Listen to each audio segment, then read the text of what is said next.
Olá pessoal, vamos começar agora a nossa última aula dessa parte da disciplina sobre ecologia de interações, ecologia de comunidades, onde vamos finalizar falando um pouco sobre a estrutura da comunidade em termos funcionais.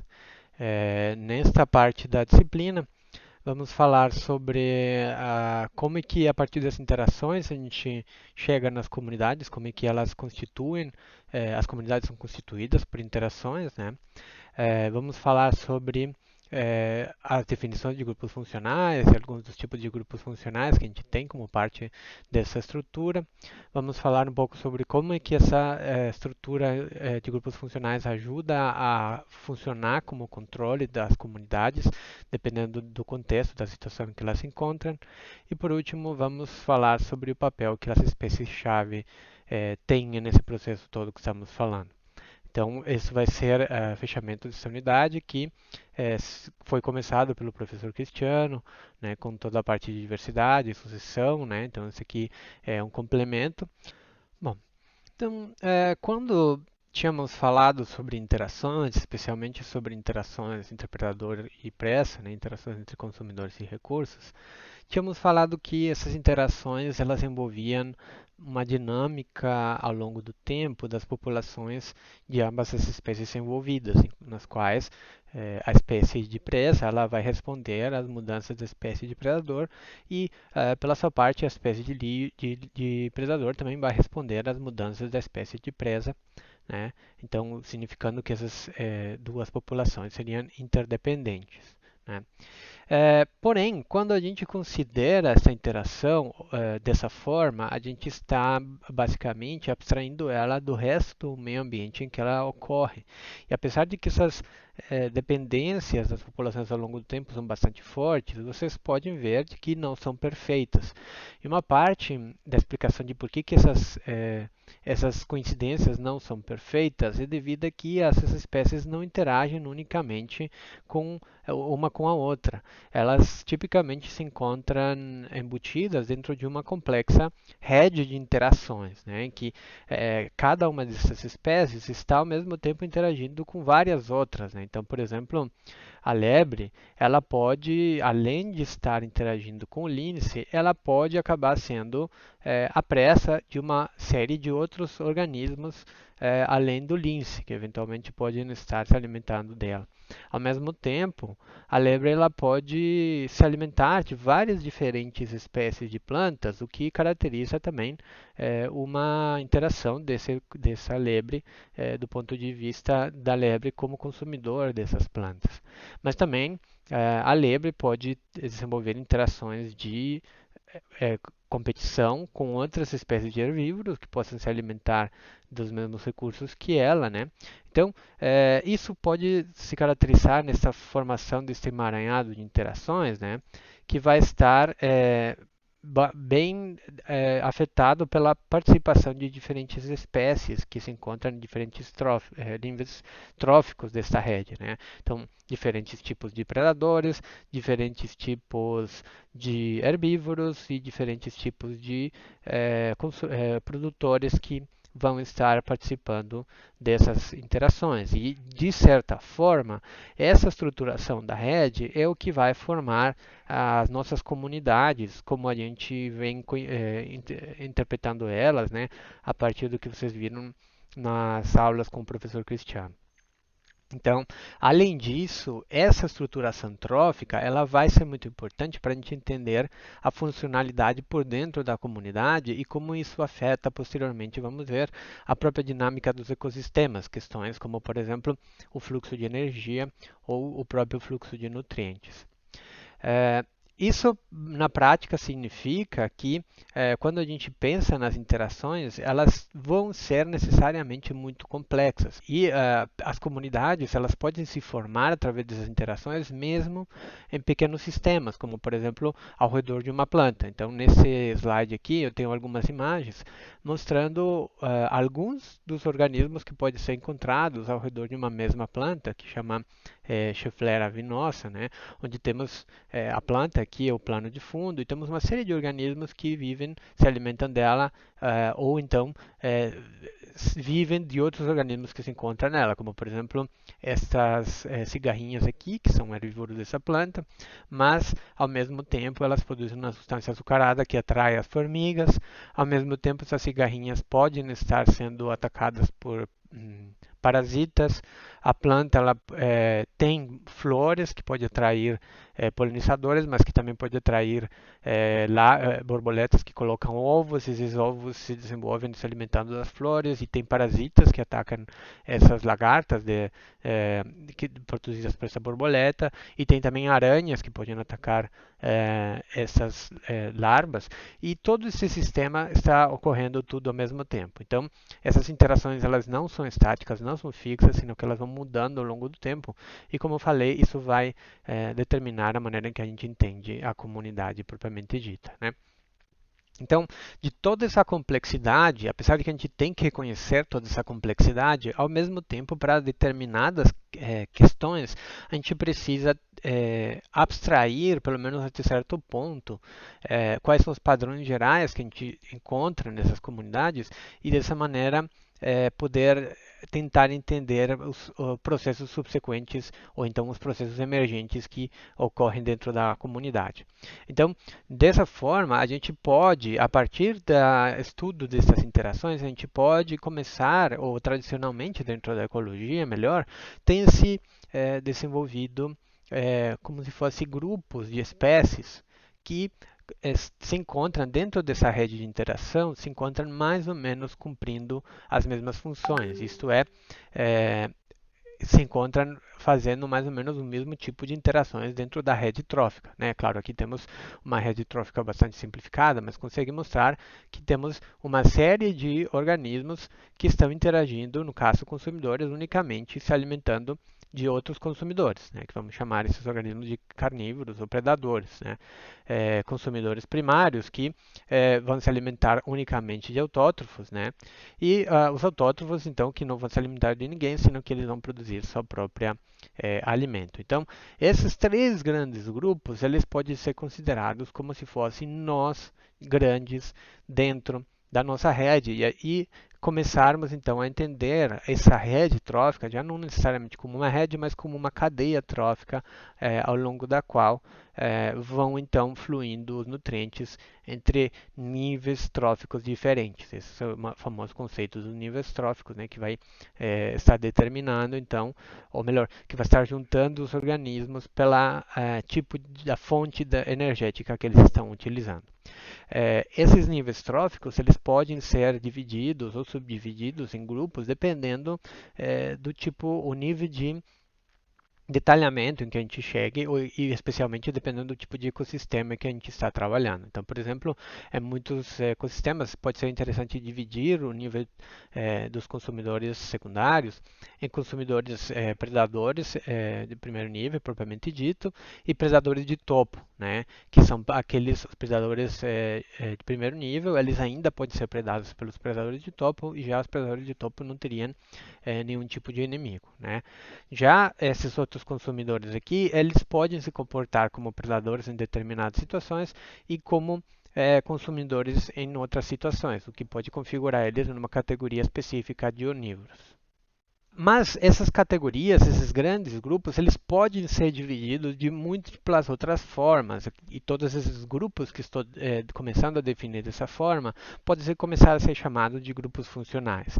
E os critérios que a gente vai utilizar para estabelecer esses grupos funcionais vão depender muito do tipo de pergunta ecológica que eu estou tentando atingir, né? Então, por exemplo, eu posso estabelecer grupos funcionais através do que é conhecido como guildas, que não é mais do que agrupar os organismos pela fonte específica do alimento que eles estão consumindo. Então, por exemplo, eu posso identificar organismos que são nectarívoros, como aqueles que se alimentam principalmente de néctar, e veja que nesse caso podemos ter organismos muito diferentes, como morcegos, aves, insetos, entre essas, por exemplo, formigas, né? Podemos ter organismos frugívoros, novamente, diferentes tipos de organismos que se alimentam de frutas. Podemos ter especializados em comer sementes, podemos ter especializados em comer folhas, ou então, dentro dos herbívoros, desculpa, dentro dos carnívoros, podemos ter especializados em se alimentar de diferentes tipos de presas ou com diferentes estratégias de presa, né? Então, por exemplo, podemos ter predadores especializados em forragear, ou seja, em ir predar em grupo, ou podemos ter predadores especializados em forragear solitariamente, ou podemos ter predadores especializados em atacar de noite ou em atacar de dia, esse tipo de coisas. Dentro das plantas, podemos estabelecer grupos funcionais a partir das estratégias fisiológicas, por exemplo, para a produção de fotossíntese, né, que vamos ter provavelmente um vídeo sobre isso, de algum dos grupos, né? Então, podemos estabelecer, dependendo da estratégia fotossintética da planta, ela pode estar tendo um papel ou outro dentro do ecossistema e, portanto, ser considerada um grupo funcional. E a maneira em que cada um desses organismos ela está interagindo dentro dessa nossa comunidade, dentro dessa cadeia trófica que estamos falando, ela não necessariamente ela vai estar determinada por efeitos lineares, ou seja, por efeitos uma espécie atingindo a outra e atingindo a seguinte. Existe no que a gente chama de efeitos indiretos. O que são esses efeitos indiretos? Então, por exemplo, se temos uma situação em que temos um peixe que se alimenta de zooplâncton, né? Para quem não sabe, o zooplâncton são pequenos crustáceos, né? Pequenos crustáceos ou outros organismos invertebrados muito pequenininhos, né?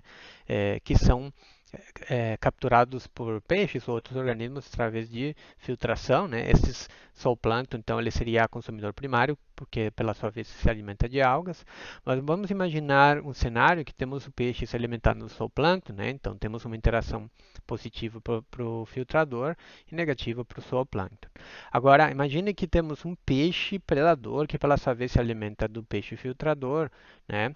Nesse tipo de situação pode se caracterizar uma interação indireta entre o peixe predador e o zooplâncton, mesmo que o peixe predador não tenha nenhuma relação com o zooplâncton, nem talvez nem sequer sabe que esse zooplâncton está ali, mas nas situações em que o peixe predador se encontra, a população de peixe filtrador pode acabar sendo limitada, ou seja, ele pode atingir níveis muito menores, né? Então, esse efeito negativo do predador sobre o filtrador pode acabar enfraquecendo o efeito que o filtrador está tendo no zooplâncton, né? Então, a população menor de filtrador acaba fazendo com que isso tenha um efeito positivo na população de zooplâncton, né? Isso que dentro da análise trófica vai ser chamado de efeito de cascata trófica, porque um efeito de tem um efeito de cascata no nível trófico seguinte, né? E esses efeitos de cascata trófica, eles são muito importantes porque eles permitem entender diversos aspectos do funcionamento e a estrutura de uma comunidade. Nesse sentido, nos anos 60, Hailstorn, estudando justamente como é que funcionava, qual era a dinâmica funcional das comunidades, tentou abordar um questionamento que aparentemente é muito simples, que era literalmente ele se perguntou por que o mundo era verde, né? Tem um trabalho dele com esse título.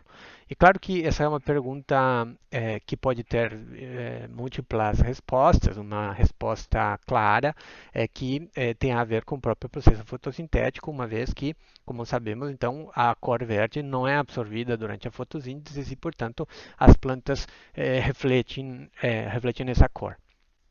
Mas aí a pergunta, dentro da pergunta, o sentido implícito dentro da pergunta é por que as plantas são, a planta como nível trófico no geral, ou seja, os organismos autótrofos, são dominantes dentro dos ecossistemas, principalmente nos ecossistemas terrestres, porque por quase todos os lugares onde a gente tem ecossistemas, encontra principalmente plantas dominando, né, como numa imagem como essa, né?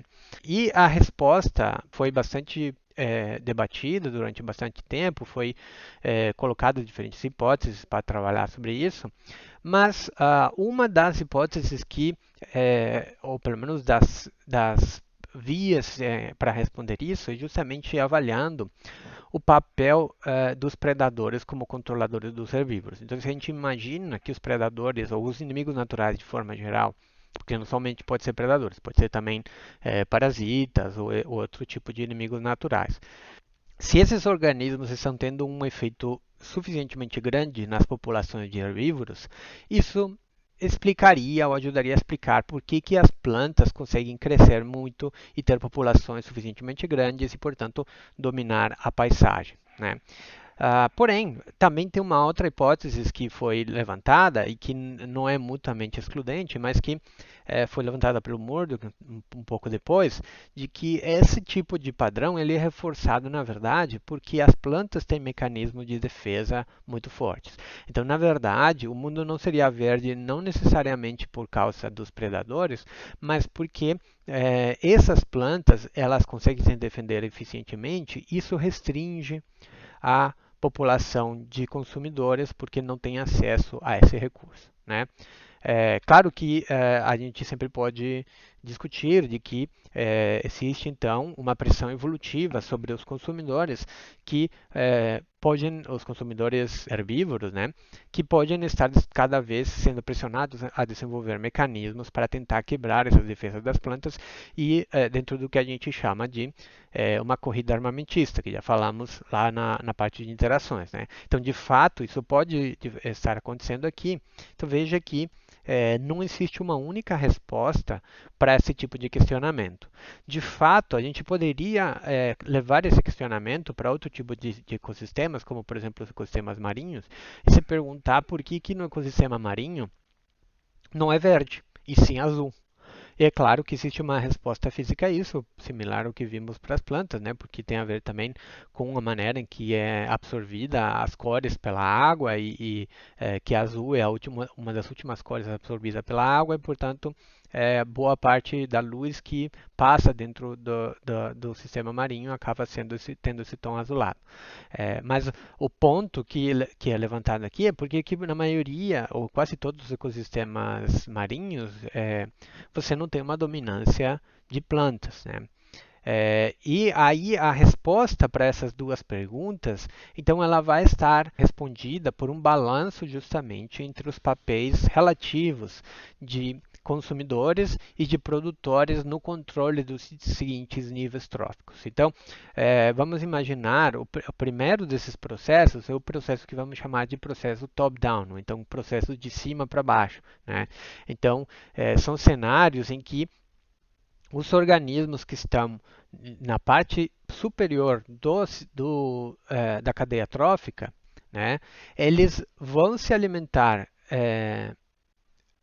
dos consumidores intermediários, né, no caso consumidor primário, e esse consumo do consumidor primário vai liberar as populações de produtores através então dessa interação direta que já tínhamos falado, né? Então ao liberar esse consumidor primário, então teríamos uma possível explicação de por que o mundo seria verde. Então, nos sistemas que são dominados pelo controle top-down, ou seja, quem domina o controle das populações é o nível trófico mais alto, então teríamos esse tipo de efeito de favorecimento dos autótrofos. Já poderíamos ter um outro cenário em que o controle é dado de baixo para cima, né? Então, que seria também poderia levar então a um cenário de mundo verde, mas nesse cenário então as plantas elas se mantêm, os produtores eles se mantêm abundantes, isso vai restringir as populações de consumidores primários, né? Por mecanismos de defesa, né? Então, entre mais melhor defendido, então vai ter menor consumidor primário e essa quantidade vai restringir a quantidade de consumidor secundário, né? Então, a produtividade de cada nível vai estar dependendo do nível que está imediatamente no nível abaixo, né? Porém, na prática, podemos ter uma combinação dessas duas coisas, né? E então, nos ecossistemas marinhos, o que a gente pode estar encontrando, ou a maioria as explicações levam a mostrar que o que pode estar acontecendo é uma existência de cadeias tróficas mais longas que levam a que, por exemplo, tenhamos consumidores de níveis tróficos maiores ainda, que vão, através de múltiplos efeitos de cascata, liberando os consumidores primários, e esses consumidores primários, ou seja, que no caso, por exemplo, seria o fitoplâncton, eles se manteriam em populações bastante grandes, e isso manteria os produtores, as populações de produtores restritas, né? Isso é bem interessante porque os consumidores primários, como o zooplâncton, são a fonte da maior parte dos consumidores secundários que vivem no mar, entre eles os grandes mamíferos, como as baleias e alguns dos tubarões filtradores. Então, essas interações que estávamos vendo até agora, será que elas são todas iguais? Será que elas têm todas a mesma importância dentro do funcionamento da comunidade? E a resposta, espero que seja nesse momento claramente que não. Não que uma seja mais importante que a outra, mas os efeitos que essas interações e que essas espécies vão ter dentro da comunidade vão ser muito diferentes. De fato, a gente pode começar a enxergar quais são esses efeitos se a gente fizer experimentos mentais, ou então simulações, ou então assistindo até alguns experimentos no laboratório feitos nessa direção, né? É, tentando simular o que acontece quando alguma dessas espécies é eliminada dessa rede trófica. E uma das coisas que você já pode se imaginar é que não é a mesma coisa você eliminar uma espécie como a lebre nessa rede trófica que estamos desenhando aqui, tem uma quantidade de interações muito grandes, do que, por exemplo, eliminar este álamo aqui que se encontra num cantinho e só tem interações com poucos organismos, né?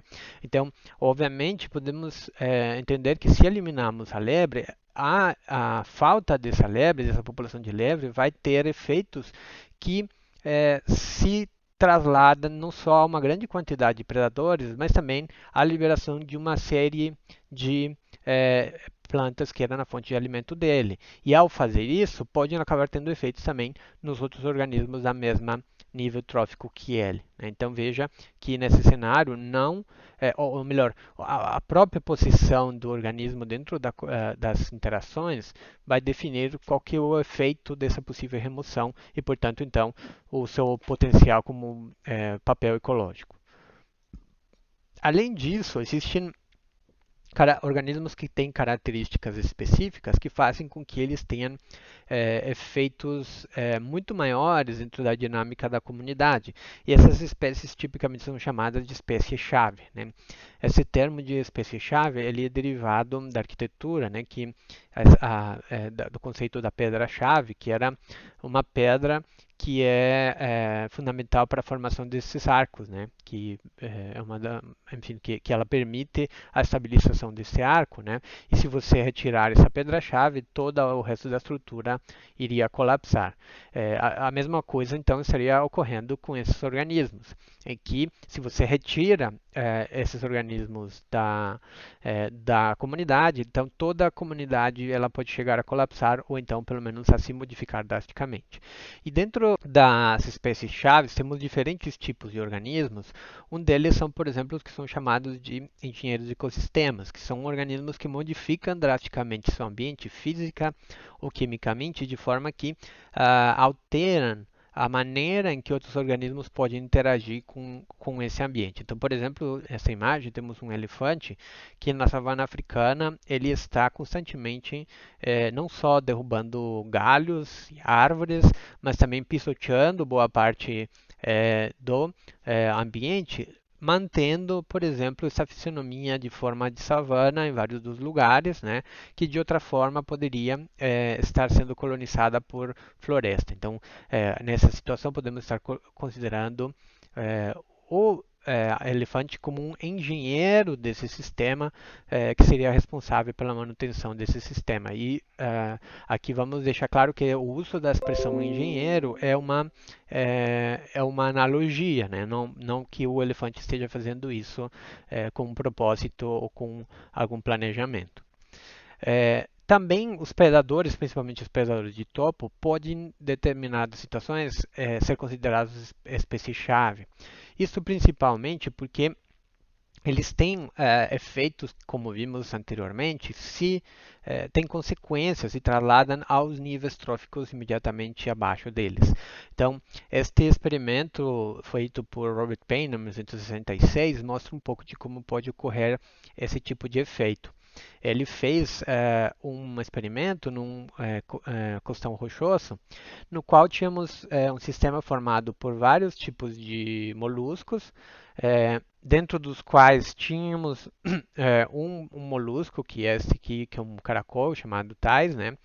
Que é um caracol altamente competitivo, que consegue dominar boa parte do sistema, e temos um predador, que é essa estrela do mar Pisácer, que se alimenta de todos esses outros moluscos. Então, o que o Penn fez é que ele estabeleceu um experimento em que ele comparava plots, ou seja, parcelas em que a estrela de mar estava presente, e contava a quantidade de moluscos, o número de espécies diferentes de moluscos que ele conseguia encontrar naquele lugar. Depois ele removia as espécies de estrela de mar e depois de um tempo voltava para ver, depois de 12 meses, voltava para ver quantas espécies de moluscos tinham sobrado naquele lugar, né? E o que ele encontrou é que a remoção das estrelas do mar levou a uma diminuição do número de espécies de moluscos nos diferentes tratamentos que ele fez, né?